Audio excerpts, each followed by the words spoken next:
इंदौर विधानसभा 2 के विधायक रमेश मेंदोला पर कांग्रेस ने लाखों रुपए के गबन का आरोप लगाया है। इतना ही नहीं, कांग्रेसी नेता चिंटू चोकसे ने सबूत तक पेश किए हैं।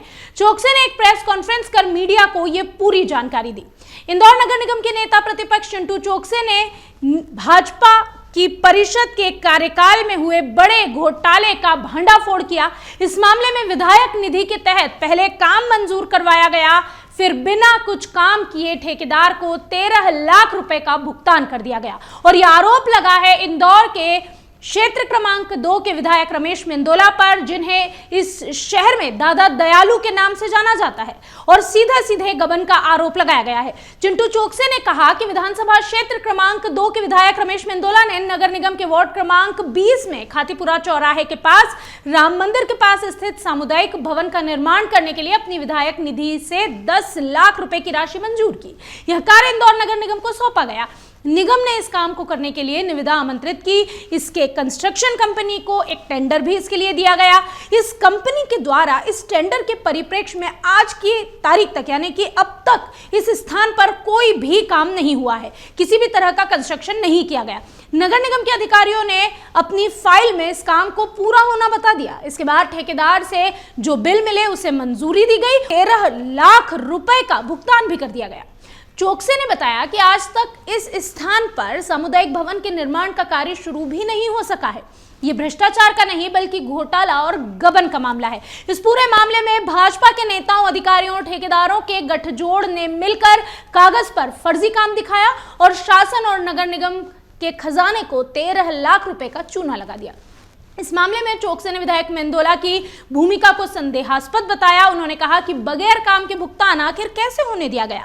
विधायक के द्वारा जब काम मंजूर किया जाता है तो उन्होंने कहा कि विधायक की यह नैतिक जिम्मेदारी है कि वो देखे कि काम सही स्थान पर सही ढंग से हो भी रहा है या नहीं।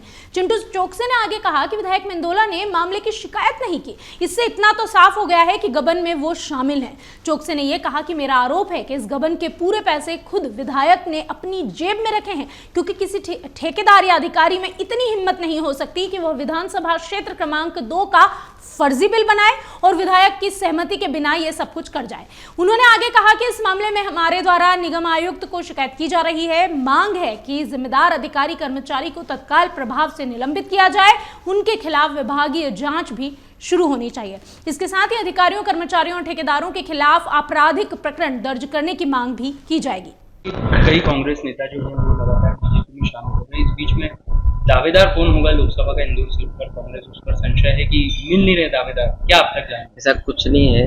आज की कंडीशन में भी लोकसभा लड़ने के लिए इंदौर में 5 से 6 कैंडिडेट हैं जो स्वयं टिकट भी मांग रहे हैं।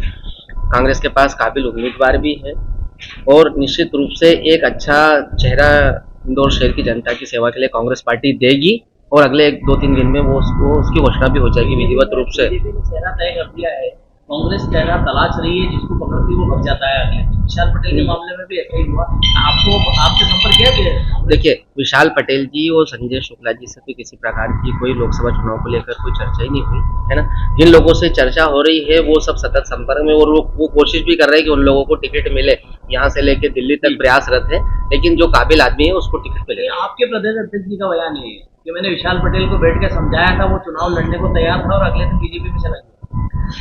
नहीं, ऐसा नहीं है। देखिए, वर्तमान में वो लोग कांग्रेस पार्टी के साथ है जो देश में लोकतांत्रिक व्यवस्था को कायम रखना चाहते हैं, और जो लोग बाबा साहब के संविधान को कायम रखना चाहते हैं, जिन जिन लोगों का संविधान में, लोकतंत्र में विश्वास है, वो निश्चित रूप से हर आदमी कांग्रेस पार्टी के साथ में है और आने वाले समय में भी रहेगा। और जनता भी आने वाले समय में जो भारतीय जनता पार्टी का 400 पार का जो नारा है उसको निश्चित रूप से इस बार जनता सबक सिखाएगी। कांग्रेस के निष्ठावान कार्यकर्ता हैं आपकी, आप चुनाव लड़ेंगे? देखिए, मैं पार्टी का छोटा कार्यकर्ता हूँ और अगर पार्टी मुझे बोलेगी, जो दायित्व देगी, निश्चित रूप से मैं उसका निर्वहन करने की कोशिश करूंगा। अगर आप ये वीडियो YouTube पर देख रहे हैं तो हमारे चैनल को सब्सक्राइब करें और बेल आइकन को दबाना ना भूलें। अगर आप Facebook पर ये वीडियो देख रहे हैं तो हमारे पेज को लाइक करें।